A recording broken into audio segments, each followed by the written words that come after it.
অথ আচ্ছা, এবার যে ধ্যানটা পাঠ হবে,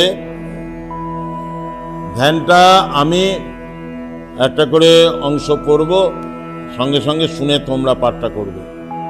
জানে যারা পুরনো আছে তাদের ফলো করবে তোমরা, তাহলেই বুঝতে পারবে।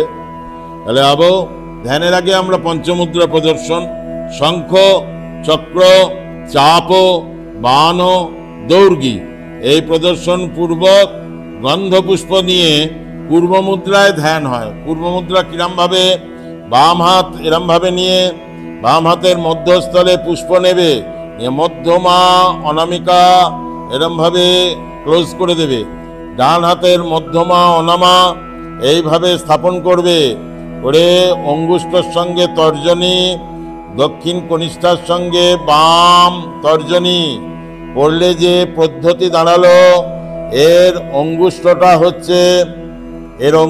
হচ্ছে কুর্মের মস্তক, আর বাম কনিষ্ঠাটা হচ্ছে কুর্মের পুচ্ছ।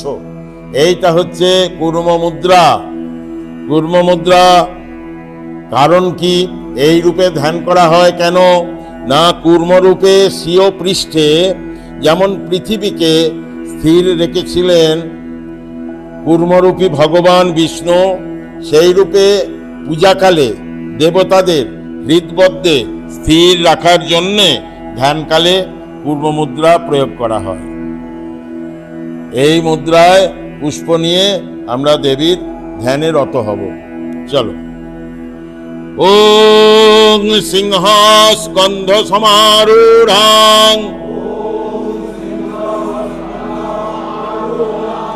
নানালঙ্কার ভূষিতাং চতুর্ভুজাং মহাদেবী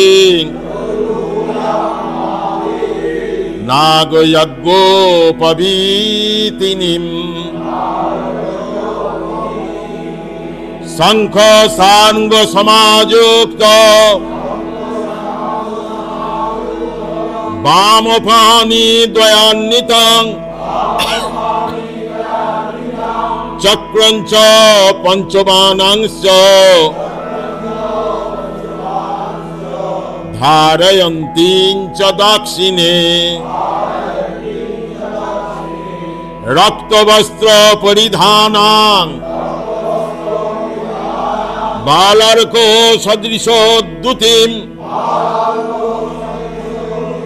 নারদাদৈর মুনিগণৈ সেবিতাং ভবসুন্দরীম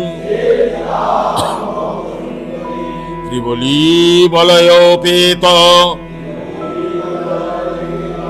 নাভিনাল মৃণালিনীম ঈষৎ সহাস্য বদনাং কাঞ্চনাভাং বরপ্রদাম নবযৌবন সম্পন্নাং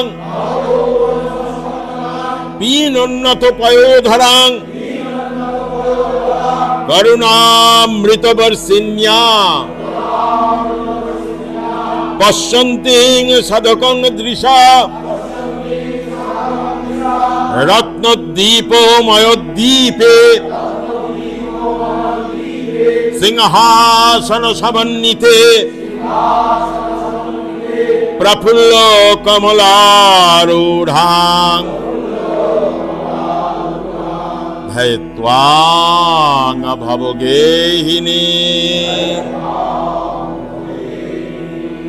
ধ্যান পুষ্প স্বীয় মস্তকে রেখে এবার মানস পূজায় প্রবিষ্ট হবে।